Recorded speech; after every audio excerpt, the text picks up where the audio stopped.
अस्सलामु अलैकुम वरहमतुल्लाहि वबरकातुहू।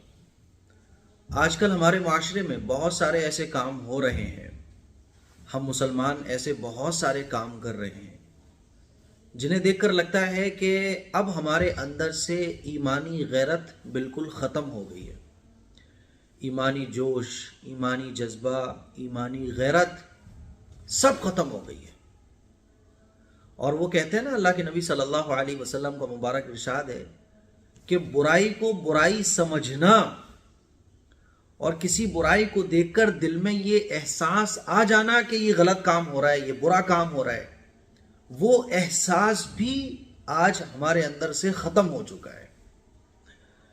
और ऐसी बहुत सारी चीज़ें देखने को मिलती हैं कि ये लगता है कि अब तो वो बुराई को बुराई समझने का जो एहसास है ना, वो भी हमारे अंदर का ज़मीर, हमारे अंदर की गैरत और वो एहसास करने वाली फिक्र, वो दिल सब खत्म हो गया है। शैतानियत हमारे अंदर आ चुकी है, दुनियादारी हमारे अंदर आ चुकी है। ईमान जब तक इंसान के दिल में मौजूद रहता है वो बुराई को बुराई समझता है। जब हमारा ज़मीर, हमारा दिल बुराई को देखकर ये फीलिंग ही हमारे अंदर आना ख़त्म हो जाए कि ये बुराई है, जब ये एहसास ही ख़त्म हो जाए कि ये बुराई है, ये गलत है, मैं समझता हूँ फिर ईमान बाकी नहीं रहा। फिर तो नाम तो बाकी है कि हाँ मुसलमान हैं, ईमान वाले हैं, लेकिन फिर जब ईमानी गैरत ही ख़त्म हो गई आदमी की, फिर बचा क्या। 26 जनवरी पर और जो पठान मूवी रिलीज़ हुई है, इस मौके पर ऐसे बहुत सारी चीज़ें मुझे देखने को मिली कि लगा मुझे कि यार ये क्या हो रहा है। पहली बात, पठान मूवी पर ऐसा कभी नहीं हुआ कि लोग फिल्में देखने गए हों और फिल्में देखते हुए उन्होंने हॉल में से ही सीन रिकॉर्ड करके अपने व्हाट्सएप स्टेटस पर लगाए हों, क्योंकि आदमी गुनाह को गुनाह समझता था कि यार ठीक है मैं मूवी देख रहा हूँ, गलत काम है, लेकिन मूवी देखकर बाकायदा स्टेटस तक लगाए गए। मूवी देखने जा रहे हैं तो बाकायदा हॉल के बाहर सेल्फी लेके लगाई गई है, मैं पठान देखने आया हुआ। और बाकायदा पठान देखने के बाद फैमिली में बातें चल रही हैं, मियाँ बीवी आपस में बातें कर रहे हैं, पूरी फैमिली बैठ के बातें कर रही है, भाई पठान मूवी कैसी लगी। और मैंने कई लोगों के स्टेटस देखे जिन्होंने पठान मूवी देखकर स्टेटस लगाया बाकायदा कि हाँ हम पठान मूवी देख के आ गए। तो मुझे लगा यार ये तो बहुत बेगैरती की बात हो गई कि पहले तो लोग सिनेमा छुप के जाया करते थे और फिल्म लोग देखते थे नॉर्मल, ठीक है भाई देख लिया, लेकिन उसको जाहिर नहीं करते थे क्योंकि गलत काम है। मुसलमान के अंदर ये एहसास होना चाहिए ठीक है मैं जो काम कर रहा हूं वो गलत है, लेकिन अब तो वो धड़ल्ले से गलत करता है, बाकायदा सोशल मीडिया पर और इंस्टाग्राम पर, फेसबुक पर, व्हाट्सएप पर शेयर भी कर रहा है कि मैं ये काम करके आ रहा हूं। माँ बाप, औलाद, फैमिली वाले सब आपस में डिस्कस कर रहे हैं, हाँ भाई कैसी लगी मूवी। तो ये चीज़ें देख के बड़ा ताज्जुब हुआ कि आखिर हमारी ईमानी गैरत कहाँ जा रही है। 26 जनवरी पर प्रोग्राम करना चाहिए, अपने अपने मुल्क से मोहब्बत का इजहार करना चाहिए, अच्छी चीज़ें इस्लाम ने हमें सिखाई है, लेकिन 26 जनवरी पर बहुत सारी जगह देखने पर क्या आया कि भाई 26 जनवरी का टॉपिक जो होना चाहिए वो टॉपिक होना चाहिए ना हमारा। अब 26 जनवरी पे क्या चल रहा है साहब, सॉन्ग्स पर डांस चल रहा है, डांस चल रहा है, लड़कियां डांस कर रही हैं, सॉन्ग्स बज रहे हैं, लड़के डांस कर रहे हैं, छोटे छोटे बच्चे डांस कर रहे हैं, कहीं कहीं तो लड़के लड़कियां साथ डांस कर रहे हैं। अरे भाई 26 जनवरी पर 26 जनवरी से मुताल्लिक चीज़ें बताओ ना आप, कि ये हुआ था, संविधान लागू हुआ था, क्या नहीं हुआ था, क्या हुआ था, सब बताओ ना। 26 जनवरी पे मैंने कई स्कूल्स में ऐसा देखा कि बाकायदा थोड़ा सा झंडा वंडा हो गया और साहब वो सारे जहाँ से अच्छा ये पढ़ लिया, जनगण मन पढ़ लिया, अच्छी बात है, ये सारी चीज़ें 26 जनवरी से जो वाकई मुताल्लिक है वो चीज़ें होना भी चाहिए।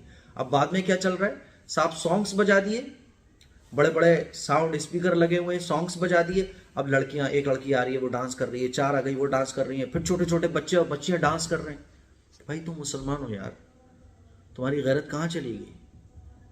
और तो और हैरानी हुई मुझे ये देखकर कि बाकायदा गली में सारा ये सिस्टम लगाया गया है, कई जगहों पर मैंने देखा गली में लगाया गया, लड़के लड़कियां डांस कर रहे हैं। वो वालिदैन कहाँ चले गए जिनकी आंखों में शर्म और हया होना चाहिए थी, वो वालिदैन कहाँ चले गए जो अपने बच्चों को थिरकता हुआ देखेंगे उनके उनके दिलों पर कोई फर्क ही नहीं पड़ेगा।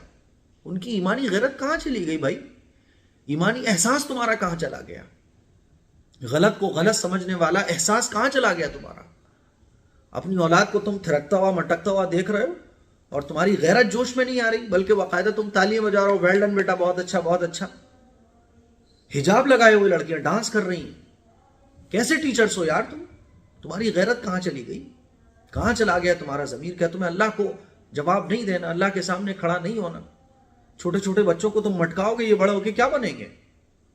क्या तुम इनसे उम्मीद कर सकते हो कि ये अच्छी राह पर चलेंगे? टीचर्स नचवा रहे हैं लड़कों को, लड़कियों को, बच्चों को, बच्चियों को। टीचर सेल्फी ले रहे हैं, वहां खड़े हुए पेरेंट जो हैं वो भी तालियां बजा रहे हैं, शाबाश बहुत अच्छा डांस किया तुमने इस गाने पर। और इतने लोग खड़े हुए हैं, सौयों की 100-200 लोग तो आराम से होंगे। कोई भी ये कहने वाला नहीं है भाई अल्लाह के वास्ते क्या हो रहा है यार, ये क्या गलत काम है। फिर बाकायदा उन वीडियोस को सोशल मीडिया पर डाला जाता है, फेसबुक पर, इंस्टाग्राम पर, यूट्यूब पर डाला जाता है। सब उस पर कॉन्ग्रेचुलेशन और बहुत अच्छा रहा, बहुत अच्छा बच्चों ने परफॉर्मेंस की, ये कमेंट्स होते हैं लोगों के। तो मैं सोचता हूँ कि आज हमारी गैरत कहाँ चली गई, हमारा एहसास कहाँ चला गया। अल्लाह के नबी सल्लल्लाहु अलैहि वसल्लम ने क्या इरशाद फरमाया था कि बुराई को अगर हाथ से रोक सकते हो तो रोको, जबान से रोक सकते हो तो रोको, और अगर कुछ नहीं कर सकते यार तो उसको दिल से तो बुरा समझो। उसको दिल से बुरा समझने वाला एहसास जो लास्ट दर्जे का है, अगर ये एहसास ही इंसान के अंदर से खत्म हो जाए तो फिर वो ईमान से खाली हो जाता है, नाम का सिर्फ मुसलमान रहता है। ये चीजें आज हमारे माशरे में बहुत देखने में आती हैं कि बुराई को बुराई समझने का एहसास आज हमारे बड़ों के, हमारे जवानों के, लड़के और लड़कियों के अंदर से बिल्कुल खत्म हो रहा है। ये एहसास का खत्म हो जाना, मैं समझता हूं फिर ईमान बाकी नहीं रहता अगर ये एहसास ही खत्म हो जाए। शायद मेरी बातें आपको समझ आई हो, या मैं आपको कोई दीवाना और पागल लग रहा हूँगा। ठीक है, मुझे आप दीवाना समझ लो, पागल समझ लो, लेकिन मैंने आपको जो रसूलुल्लाह सल्लल्लाहु अलैहि वसल्लम की हदीसें सुनाई हैं, और एक हदीस मैं आपको और सुनाना चाहता हूँ, जहन में आई है कि जब कहीं गुनाह के काम हो रहे हों और उन गुनाह के कामों को रोकने वाला कोई ना हो, तो फिर अल्लाह ताला उन लोगों पर अजाब नाजिल फरमाता है, और पूरे बस्ती वालों पर अल्लाह ताला अजाब नाजिल फरमाता है, पूरे मुल्क पर अजाब नाजिल फरमाता है। जिन जिन इलाकों में इस तरह के काम हो रहे होते हैं, उनको कोई रोकने वाला ना हो, बुरा समझने वाला ना हो, तो अल्लाह ताला सब पर अजाब नाजिल फरमाता है। फिर उसमें अच्छे भी लपेटे जाते हैं, बुरे भी लपेटे जाते हैं। अच्छे इसलिए लपेटे जाते हैं क्योंकि वो खामोश रहे, उन्होंने उन चीज़ों की इस्लाह की कोई फिक्र नहीं की। मैंने अपना काम पूरा कर दिया, आपको आगाह करके कि बुराई को बुराई समझो। आगे मैं अल्लाह से दुआ करता हूँ अल्लाह ताला हम सबको तौफीक दे और वो एहसास, वो ईमानी ज़मीर हमारे अंदर पैदा फरमाए। अस्सलामु अलैकुम वरहमतुल्लाहि वबरकातुहू।